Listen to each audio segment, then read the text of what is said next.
Good day everyone, my name is Drunken Leprechaun. I am a warper instructor here from Take Flight, and today I'll be running through the basic concepts of radio navigation, carrier ops, and bat bomb usage with the Corsair. I am no way an expert on this airframe. I'll be skipping over some items or information in the video. For more detailed information, please consider joining our Discord and participating in one of our classes. I'll be trying my best to run through everything as quickly as possible in regards to what I just mentioned.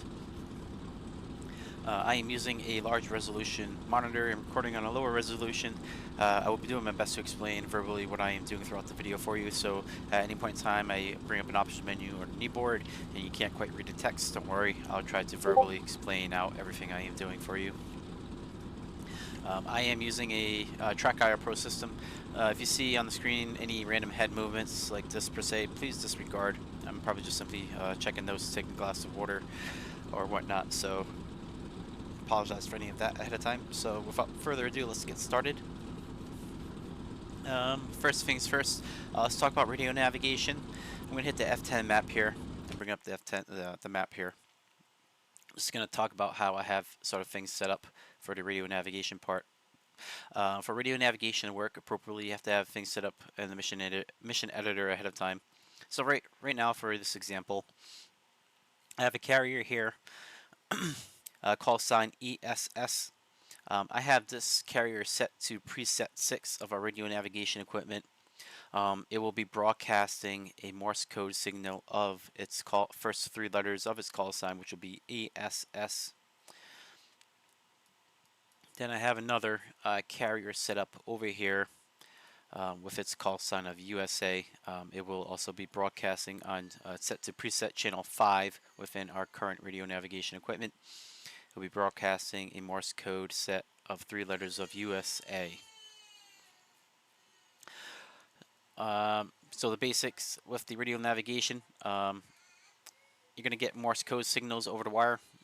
You're going to get 3 letters identifying the airfield or carrier in this instance of what you're tuned into, followed by a 4th letter giving you a bearing to fly towards, or where the signal is coming from, or where you are in relation to the airfield or carrier per se. There's also another instrument on board, frequency or way to manually navigate. But it's on the kilohertz range, KC. It's on kilohertz range. On just about all the maps, there's no kilohertz frequencies. So within the manual, it says it automatically generates the kilohertz frequency range upon startup of the map. So that's how that works. It's just sort of randomly. I wouldn't say randomly. It's sort of, there's some kind of systematic approach to it of all the airfields of giving it a KC frequency upon mission startup. So that's how that instrument works. We're not going to go over that instrument per se. We're just going to go over the presets and how to use the radio navigation for that, and how to sort of interpret the Morse code and the radio nav A chart that we have with our new board. So let's get to that part. So first things first, we're going to hit right control up arrow, bring up a new board. If we're not already there, we're going to navigate to within our at least my checklist. I'm going to navigate to this page here, navigation procedures.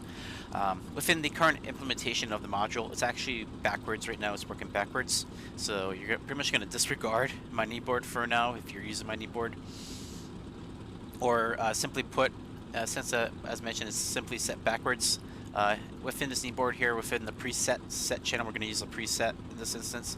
So instead of swapping the CW voices to CW, you're just simply going to swap CW voice to voice, and then ensure the C26 is on CW instead. So you're just swapping. You're pretty much just swapping it. You're using the manual setting essentially instead of the preset setting to operate the presets. It's just working backwards at the current moment. So let's turn on our radio equipment. So first things first, we're gonna swap on the receiver, the MHF right here. It's gonna be on our right hand side along the cockpit wall. You're gonna have this long black box here with 3 labels on top of it, all saying receiver tuning. The switch we want to turn on is going to be the second switch from the left. It's going to have the words receiver C MHF. You want to just left click that into the onward position. And to go over some control settings here, I'm going to turn this all the way to 1 just for now. To go over some control settings here, we have a volume knob off to the left. Fully clockwise is max setting for volume, so just make sure that's all the way to the right, fully clockwise. And then this top right knob over here by this window indicator indicating the channel. The top right knob is our pitch adjuster. Sort of changes the tone per se of how the beeps and dashes are coming over the wire. I think I prefer all the way to the left, but move that based on your preference. And then following our checklist here, again, as mentioned, it's working backwards. So we want to make sure our C30, this is the C38 box, we want to make sure this knob is pointing into voice. That's in CW, that's in voice. And we want to make sure our C26 box is in CW. Again, we're doing it backwards. This is in CW.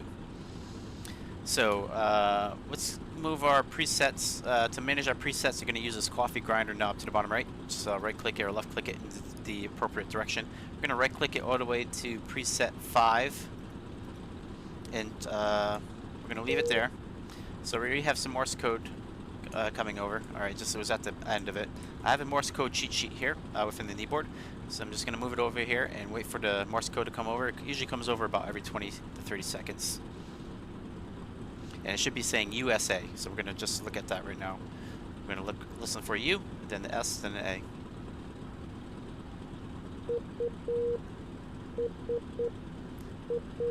And now the fourth letter. A single dot, which is E. So you can, if you heard along, you know, you got the beep, beep, beep, beep, beep, beep, beep, beep. It sounds funny when I'm saying it to you. And then a single beep. I'll let it play again. You can hear that. Try to distinguish those beep, beep, beep, as I just said it for you out loud. I'll say beep, beep, beep, beep, beep, beep, beep. A single beep there. So with that fourth letter, I'm just going to right control over to the next page. This is a navigational A chart I have. So we received the letter E. So according to this, from the airfield or the carrier, from their perspective, I am to somewhere between a 30 and 60 degree bearing. So, and how to read this chart is I would need to fly sort of the reciprocal direction, anywhere between 210 and 270 to get to that airfield or carrier in question, preset 5. So let's just bring up the F10 map. Again, it's showing that we're somewhere like that. So if I just simply sort of drew a line for myself, again, it's anywhere from 270, right? Yeah. So we're almost like right on the corner of it, right? Again, this is preset 5 over here to the far left. This carry over here, that was on preset 5, and that seems to be accurate, right? 270 is what I just said was one of the edges. If I did it from the carrier, it should be somewhere between the E values. It's showing 90 degrees right now. It seems to be like right, it was probably right on the edge. So it's slightly off. Maybe I'll get a different letter at the current moment.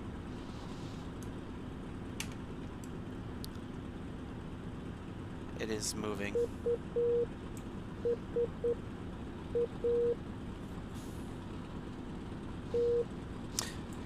Nope, but you could, but that would still get us in the general vicinity. That if you just follow that, it would get you in the general vicinity for visual confirmation for spotting it. And then if I swapped it over to preset 6 for the other carrier, we should get just a series of beeps of E, beep beep.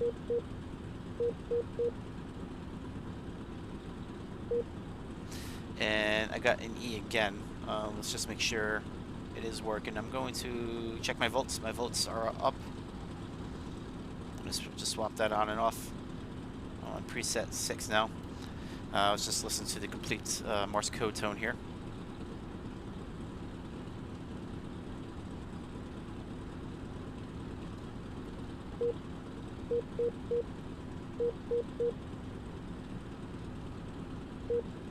Alright, it's actually giving me an E2. So it's somewhere between 0, coming from its 30 to 60 degree mark. So try to do the reciprocal. And that's probably the instance based on the angle we're at. It's just, yep, it's 53. This one was a bit off, I would say. It's just the angles we're at. But if you still sort of flown in that general direction, it would give you a new navigational aid bearing to get back to the carrier. So it's obviously not pinpoint accuracy. It's a pie chart, right? It will get you to where you need to be in the general vicinity for visual confirmation for the object, the airfield or carrier that you're trying to home in on. And that's sort of the basics of radio navigation. Again, it's working backwards. It's not quite implemented quite well. And then this is the manual tuning part for manual frequency. Again, this is automatically generated on mission startup, so I couldn't tell you which frequencies go to which airfield at the current moment. So let's just turn that off for now. That covers that. Make sure that's just not annoying us. Alright, next up, let's go ahead and load a bat bomb and talk about the arming and usage of the bat bomb. Just moving my kneeboard to the bat bomb. And I'm going to open up the comms menu right now and go to ground crew and have them arm a bat bomb for me. It's going to be the center pylon, pylon 6. Bombs, ASM N2 bat 1,000 pound radar guided glide bomb. Just click it. No special settings available. And just click OK. Request rearming. Just wait for that to arm up. Copy.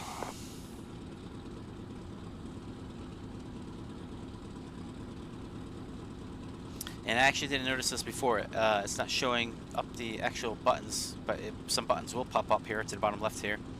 I didn't quite notice that before. So I'm doing it right now. Yep, there it is. That just magically appeared, and there's your magically appeared radar scope on the cockpit now.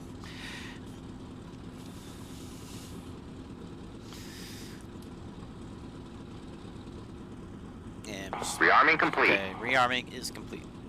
All right, so let's talk about the bat bomb. It is radar guided. It's not, as accurate, right? If you have a bunch of targets, it's going to be quite hard to pick up the target you want to lock. But let's just talk about the arming procedures first here while we're on the ground, how to arm it. So first things first, with like all the munitions here you see, you got to turn on the master arm button. That is, again, up to the top left here. So left click that switch that says master arm into the upper position for arm. Next up is there is a knob. We gotta sort of warm up our munition. We gotta like warm it up per se. So to do that, to warm up our munition, radar and stuff like that, that's gonna be on our bottom left. It's gonna be that new instrument thing that just magically spawned PFM. I'm gonna use that acronym if you know what that acronym is. Good on you. And it looks like by default it's already put us into the hold. But it should be, if it is in the off position, you just left click this knob right here to the bottom left. It's right in front of our gear. Just left click the bottom knob until it gets into the hold 1 minute position. And essentially, as read right there, you're just going to leave it there for at least 1 minute to warm up the munition. Since we're already looking right here, we haven't talked about locking and whatnot right there, but if you're having issues acquiring a target when you get within the range, the limited range of the use of the bat bomb, if you're still having issues like finding a target, just play with this gain knob here.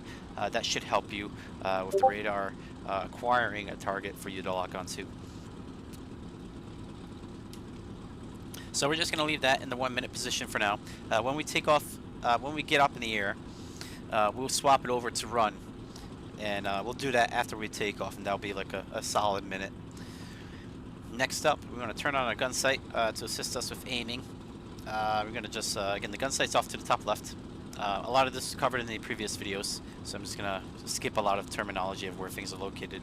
Just going to left click that into the upward position, just a gun brightness knob, to assist us with aiming the radar scope per se. The radar scope is quite small. It's probably something like, I haven't found exact documentation, something sort of like this per se. If you see my Corsair, it's very, it's sort of like half of the reticle and below while aiming is where you're going to acquire a target. and it is quite sensitive or limited in left and right boundaries. If you do lock a target and you move off to the left just a little bit per se, you will lose lock of the target. So it is quite fragile in regards to locking in that instance. All right. Next up, we gotta arm the bomb. To arm the bomb, it's gonna be off to our top right here. You're just gonna go to that tail arming, nose tail arming. Just send it to the bottom for nose tail arming, and you should be fine. And then we gotta activate the pylon for release. It's on our center pylon, so you're just gonna go off to the right here. Pylon release for the center pylon. Put that into the upward position to enable that to be released. Alright, and this next part here is quite hard to describe or show you or talk about without the visual aid part, but I'll describe it, and once we get airborne and start locking targets, it'll become quite clear. So this next part here on our kneeboard, one left bracket has circle hold, lock target, and so right bracket has circle, and 5 nautical mile range. So the bat bomb and the radar locking has a range of about 5 nautical miles. So depending on your altitude, you probably will not acquire a lock on target until like 4.25 or 4.5 nautical miles. I recommend at least 1,000 feet in regards to your altitude per nautical mile from the target. So at 5 nautical miles, just maintain an altitude of 5,000 feet. And that should be enough, altitude per distance to allow the glide bomb to hit its target. In regards to putting in regards to our attack profile, you don't have to pitch down, you don't have to do a dive bomb per se, or anything like that. Just stay nose level. If you need to, point the nose down onto the target, to acquire the exact radar lock on the target that you want, and just come back to a level playing field and release your ordnance, while ensuring you still have that lock. There's no need to do a dive bomb or any angle of attack. Just fly normal, straight and level, and release the ordnance. Following a checklist here, if you had to lock a target and you don't want to fire on that target, you want to acquire a new target, you could move left and right to disengage the lock, or you can hit the search button to unlock the target, whether that's a keybind or in cockpit. So let's show you where that is. Off to our left hand side, back to our left hand side here, right in front of the gear. You have 2 red buttons here. You have a lock target button and search. The lock target button is quite simply put, right?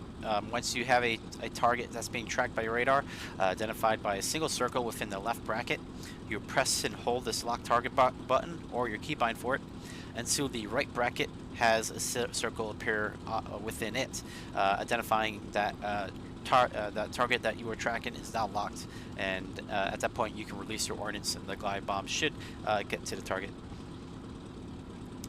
If you want to release that target within the current implementation, you can just simply hit this search mode button to release that target to go back into search mode. Is essentially how that button is used, is to essentially just to do a new search, right? Release the target, search for a new target.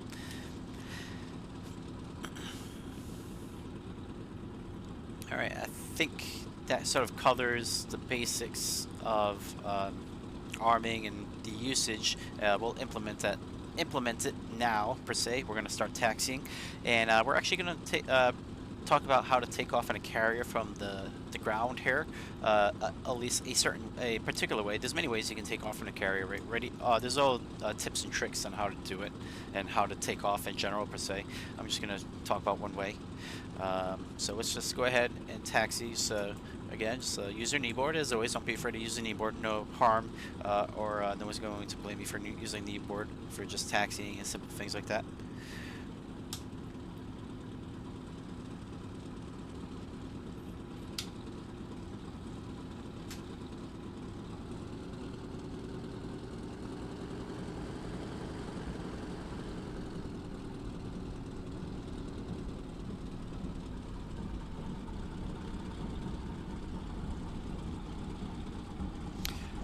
Again, 800 RPM after you get enough momentum that you like is a nice cruising speed. On the ground, it is a pretty nice cruising speed. And let me show you my input controls as always, so you can see my inputs, how I'm doing things. Again, I'm no way an expert, right? This is just my personal preferences, opinions, and how I learn how to fly the Corsair, and hopefully anything that I'm telling you may help you. But always do what works for you. Again, this is just a simulator.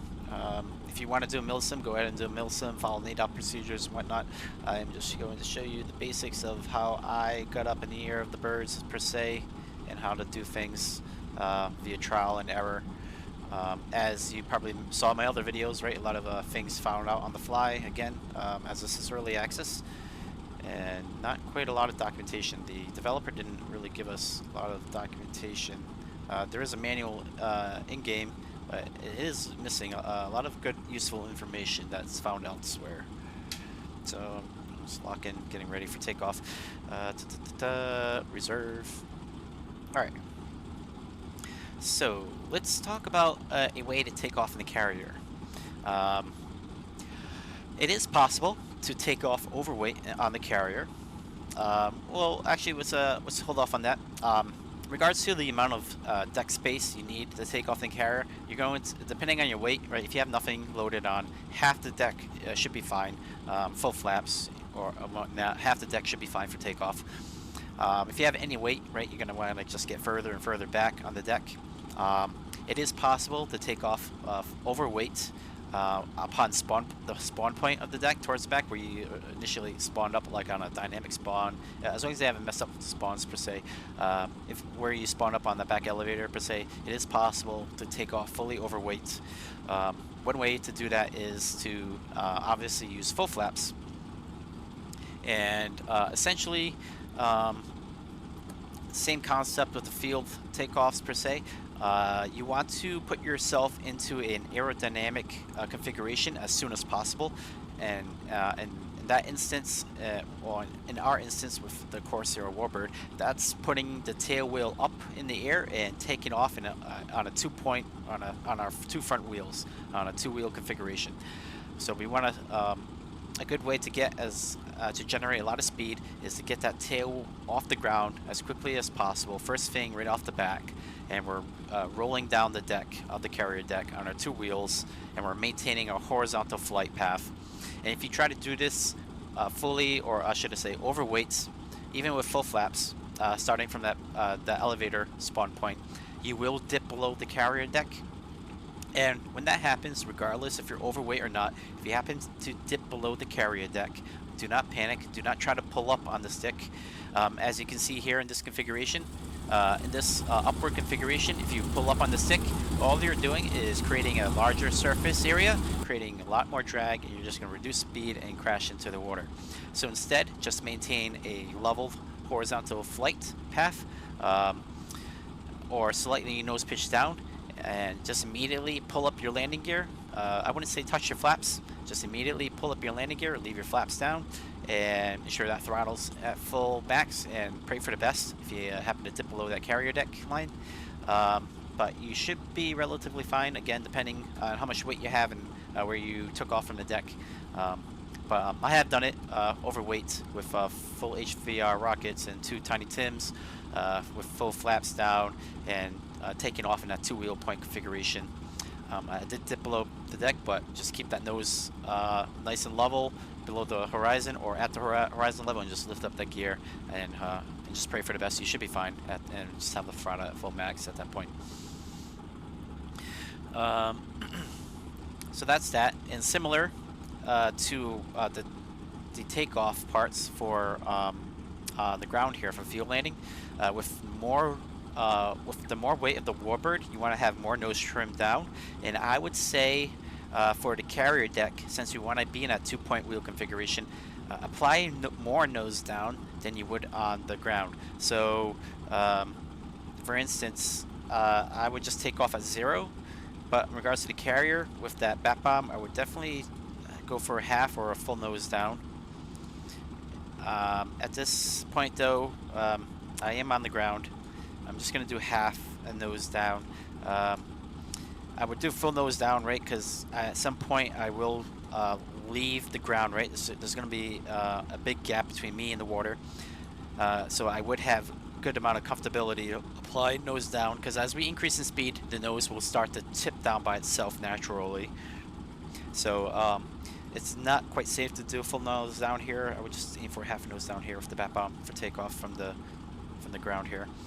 But I would be doing a full nose down on the deck would be more than fun, as you would at some point before gaining enough speed to leave the carrier deck. And then I'm just going to do my normal settings, just right between the 5 and the 10 for my trim.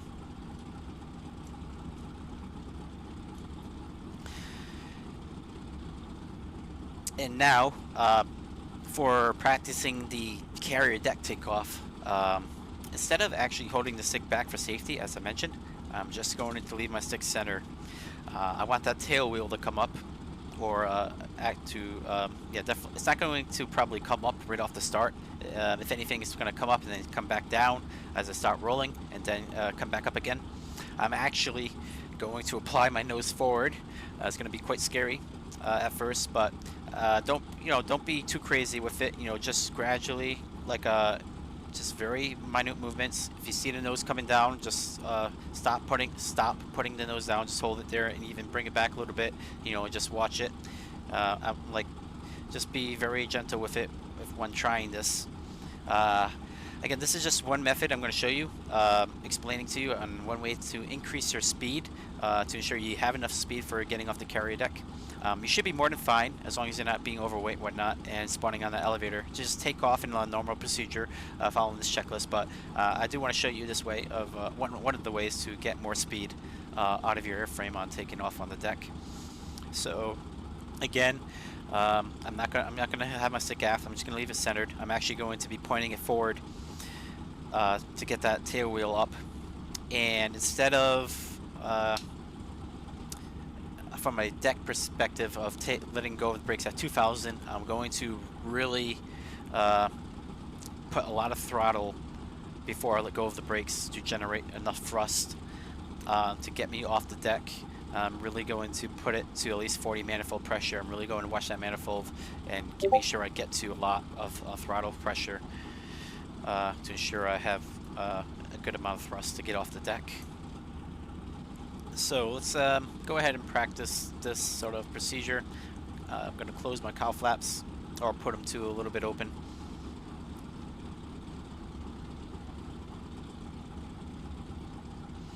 And go for the rest of my checklist here really quickly.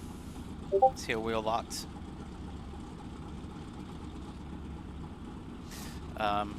Since I forgot to do that, I'm going to let my airframe roll forward a bit.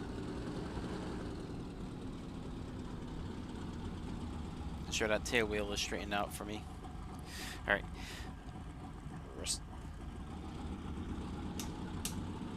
Resting hook is up. Tank to reserve. To the mixture rich, super neutral.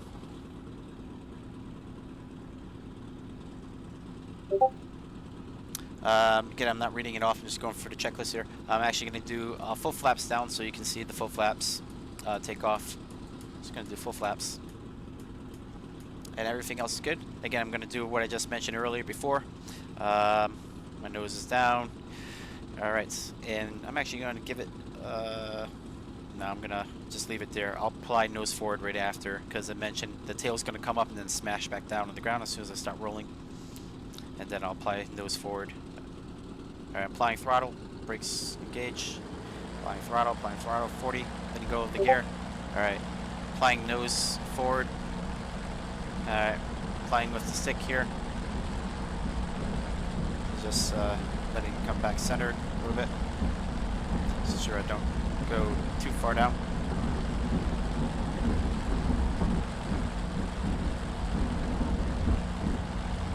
Pulling up on the stick. But as you can see there, you can definitely, at least on the tarmac here, it's a bit easier with more wiggle room. But in doing that, right, it is quite difficult with the rudder control to keep it centered. Again, I wouldn't have traveled as far. Right, the deck was short. It is short. I would have probably lift off at some point, or come off the deck. And I'm talking too much. I'm just gonna bring up my flaps here as I'm increasing the speed. All right, so next up, we're going to turn on our bat bomb.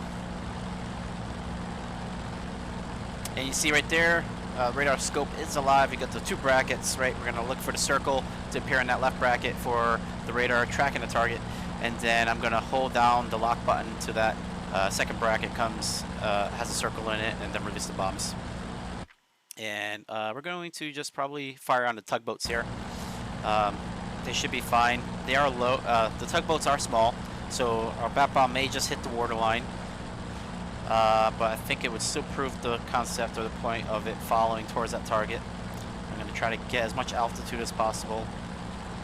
Again, I'm just trying to make these videos pretty quickly, so you're not sitting here watching it. Again, I do single stream shots. I don't have video editing software, or you like to, or you try to use it. Per se, I'm just going to do single stream shots here. So there may be some mistakes, which is fine, but the basic concepts should still apply.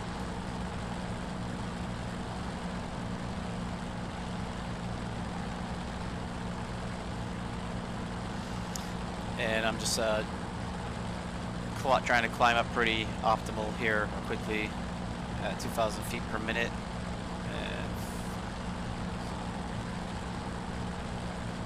44 rating.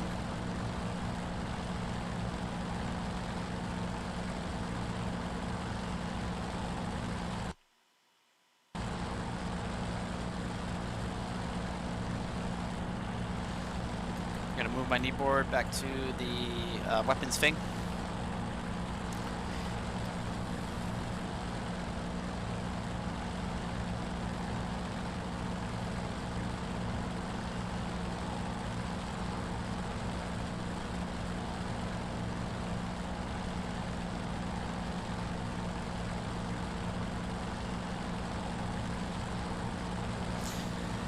Again, just be mindful of the manifold pressure. It will fall down. Just adjust for it. Apply more as needed. And I'm getting close to 5,000 feet.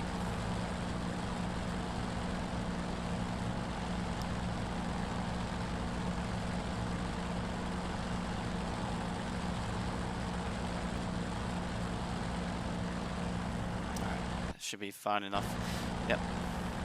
Alright, I'm going to turn into the tugboats here, and we're going to implement the bat bomb usage. I'll show you the scope working.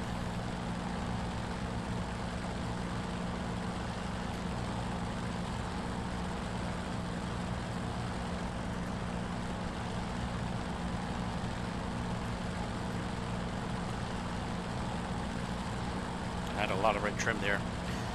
Even turn left.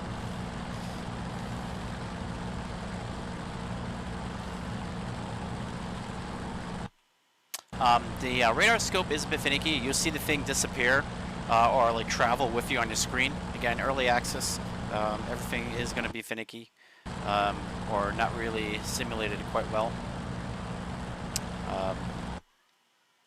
As mentioned in the other videos, a lot of the stuff is electrically charged. If things aren't working properly because you have low battery voltage, just increase the RPMs and reset things as needed if they no longer work, and see if that works. Resetting the battery per se. Alright, so I'm not really going to be too concerned about picking out a single target out of that massive group there. I'm just going to wait for it to show me a target lock. We do have the sun glare. I'll be sure to zoom in.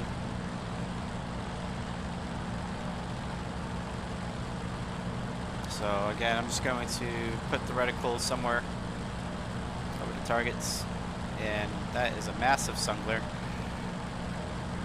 So let me try to get out of that sun glare there, come in from a different angle so you can actually see what's going on.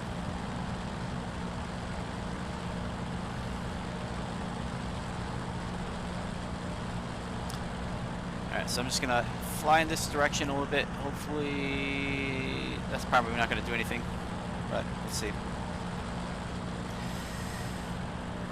Really bad sun glare. I wish I had a ability to raise a hand to cover it. Alright, let's go back in. I'll do my best to zoom in so you can see it.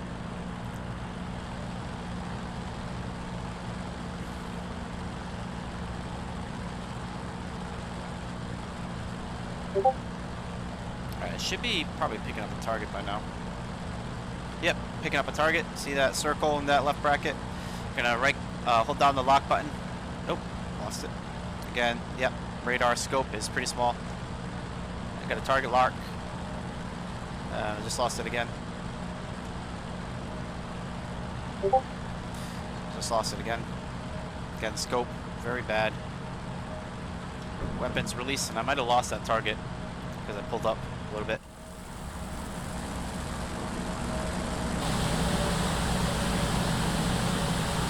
Yeah, I think I lost the target. Looks like it's coming off on an angle. I think I lost that target. But that is how you would operate it. And the bat bomb can destroy a frigate in one hit, and probably, I haven't tested it out on destroyer, but it should probably put the destroyer in a crippling state of decay. But it is quite powerful, right? 1,000-pound bomb.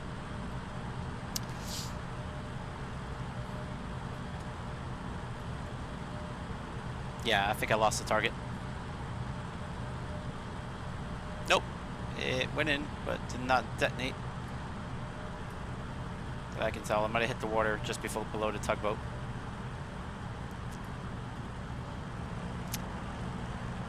But that is the basic usage of the bat bomb. You just wait for that circle in the left bracket to show up, and then that right bracket after you hold down the lock button. And when you get that circle, you are good to release. Just be careful to avoid what I did. Might have broken my target lock. Just keep it sort of steady and then release the weapons ordnance. I got a little bit too close playing with the sun glare there.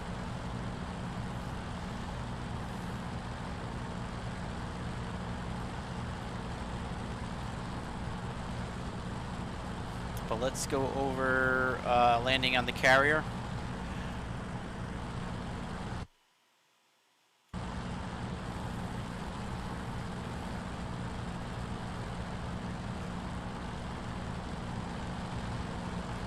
So again, I'm not going to show a pattern approach. I'm just going to go straight in on the carrier. It's going to be quite similar to landing on a field of the straight on approach, except right, it's a moving target. Just give it some leadway. And I am going to come in sort of more on the right hand side of the deck, or keep most of the left hand side deck visual. I'm going to be looking off to my left hand cockpit for to maintain visual of the deck. I'm going to move over to my carrier recovery checklist. So again, I recommend having the canopy open so you can hear the engine, so you know if you're overheating it or not. It should make a different sound per se, for identifying if you're overheating the engine or whatnot, or putting stress on it. The difference at the first step here, there is a difference here between field landing checks and recovery. Carrier recovery checks is we want the tail wheel to be unlocked. Right, we don't want it fixed in a certain position when we snag that hook to avoid damaging the tail wheel. We want it to be free to rotate as needed when we abruptly land on that deck and snag a wire.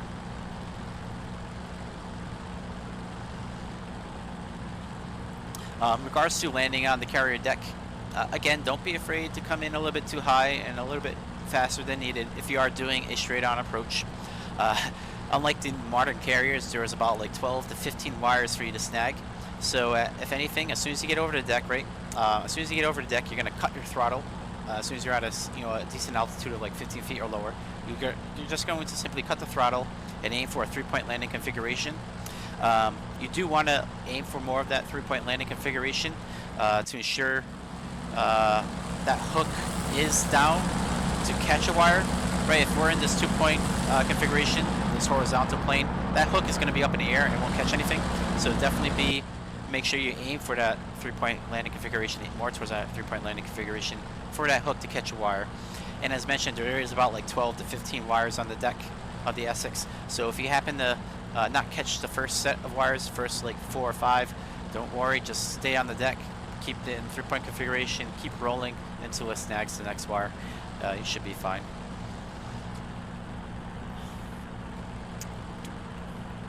And what else to talk about while we proceed to the carrier? I would say taking off and landing the carrier is a bit troublesome for currently, right, how it's implemented.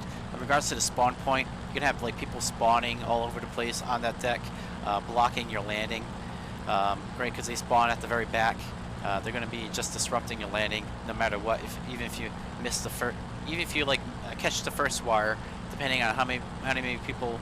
If there's even 3 people that spawned on the deck, you probably hit the guy in the back, even after just catching the first wire.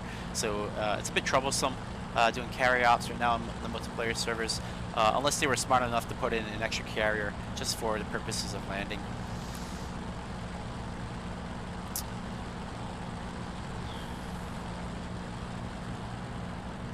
So at this point, I'm going to start lining up or starting my procedures for landing. Coming in for the straight-in approach. Tank is to the reserve. Make sure to rate super to neutral. I'm going to bring back my RPMs to, at the current moment, I'm going to leave it like just slightly below 30. And then adjust my RPMs to 2400. Again, I like to give it a bit more speed than needed and have slightly more altitude. And the Corsair can take it. The landing gear can't take it on the Corsair. You can abuse this thing on landings. It will be just fine. And cowl flaps, I'm going to leave them slightly open. I've been forgetting to close them on my landings and stuff, but I'm just going to leave it slightly open. My engine's doing pretty good. I'm going to close it a little bit more. And now I'm going to try to slow down. I'm at like 170 knots. It's usually a safe speed that I've noticed to allow me to drop my gear without destroying it. Start dropping my gear to help reduce speed.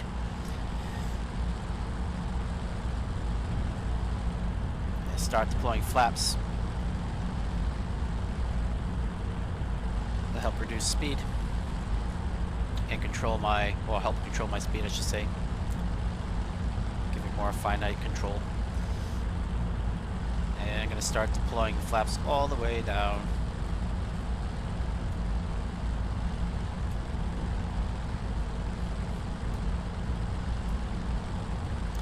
And I am going to, at the current moment, try to aim for 140 knots. I'm going to bring down the manifold pressure of my throttle to about 25. And hopefully this is a good approach. Again, I'm doing this live. I'm not going to have any video edits. And again, as mentioned, right, as soon as I bring this nose up, it's going to induce a lot of drag. So I'm just being cautious not to reduce the throttle too much as I approach and raise my nose up, per se.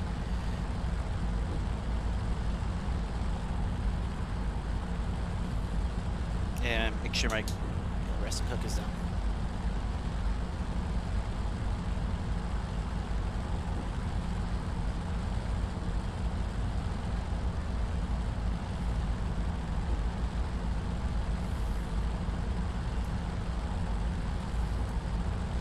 Again, I'm coming in more on the right-hand side. I'm going to keep that left-hand side more in view on final, so to speak. I'm going to start though coming off to the. Let's try to line up a bit more, and just monitoring my speed really on this one. Trying to get a good altitude. So the benefit for doing the pattern is that if you execute it correctly, you should pop up right over the deck. And at that point, right, you just cut the throttle. Doing the straight-in approach is handy, right? Because, you're going to be in combat, you're going to have a damaged airframe, and you're most likely not going to be able to or want to do a pattern, slow flight turns. You're probably your only option is going to be a straight-in approach to bring down the manifold pressure to 20. As I'm pretty high, increasing his speed as I decrease my altitude. And leaving it at 20 should be fine right now. And my RPMs currently where they are at. I'm sort of aiming for the back of the deck now as I am decently in altitude and going pretty fast. But again, as soon as I pull up, it should create a lot of drag. And hopefully this will be a good catch. I am moving the throttle down a little bit.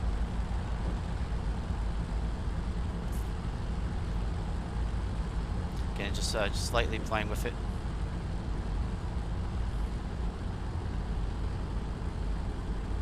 And I don't like the sound of that. It sounds very low. But I am coming up close. starting to level off here.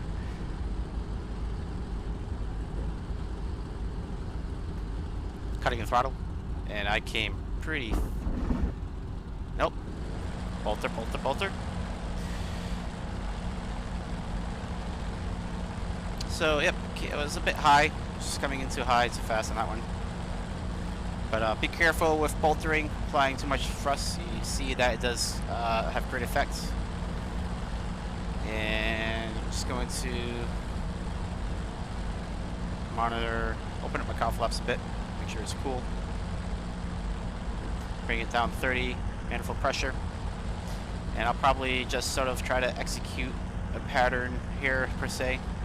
Going to be extended pattern, really.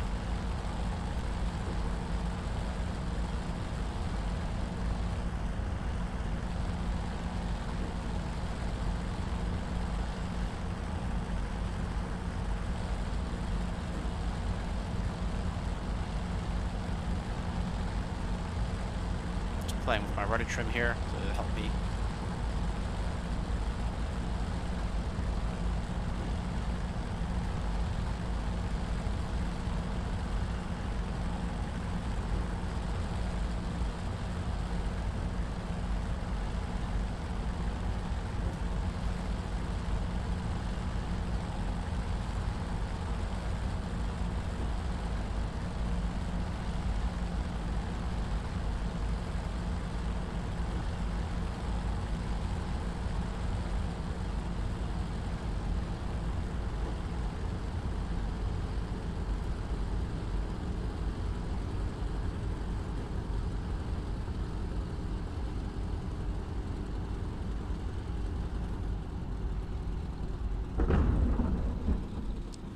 Snagged the wire, got close there, but yeah. So for the straight-in approach, you would do that, and I came in a little bit too high, a little bit too fast, but in the end, just had to bolter. Again, there are a lot of wires here. There's a visual aid in the Discord, but essentially, I'm not sure if you can quite tell, but see these little silver circles right on the deck here. Let me see if I can use this screen here. You see each one of these things? Where you see each one of these, there is a wire for you to snag. So you have quite a lot of them. You have 1, 2, 3, 4, 5, 6, 7, 8, 9, 10, 11, 12, 13, 14, 15 opportunities to snag a wire. Then you have, I'm not sure if these will be operational crash barriers for you. So again, you definitely want to be in that 3-point landing configuration to snag the wire. On the first attempt, right, you saw me, pretty sure I probably landed right here, but I didn't snag any of these wires because my tail hook wasn't quite down on my first attempt here. So you definitely do need to be in that 3-point wheel configuration to have that hook down to snag the wire. So be sure to aim for that 3-point landing configuration. But what else can I sort of tell you in regards to this essence? Yeah, I think that's really it. There is a pattern. The kneeboard tells you the pattern parameters, and within the Discord there is a pattern that you can do for the carrier, and I would also just sort of mimic that if you are doing pattern approaches. Just sort of mimic the carrier pattern as well over land to get those reps in, to get that repetition in. It's quite similar to the field pattern anyways. I would just avoid the feet that it's saying at. Just give yourself more altitude if you are over ground to account for terrain. But other than that, yeah, I hope some of it was useful or helps you out. Again, I do these live. There's no like fancy edits here. This is just me flying, and I hope you appreciate that. It's helps, it makes it more natural or human as I am learning this airframe with you. But that's sort of the basics for going over the bat bomb usage, using that radio navigation, and sort of the principles for landing on the carrier. Main point and takeaway from landing on the carrier is ensuring that you do get into that 3-point landing configuration, having that hook in that proper placement to catch a wire. And then, as if anything, if you missed the first group, if you did get in a 3-point landing back there, just keep rolling, and the wire, you will snag the next set of wires. All right, I hope you enjoyed the video, and thank you for watching.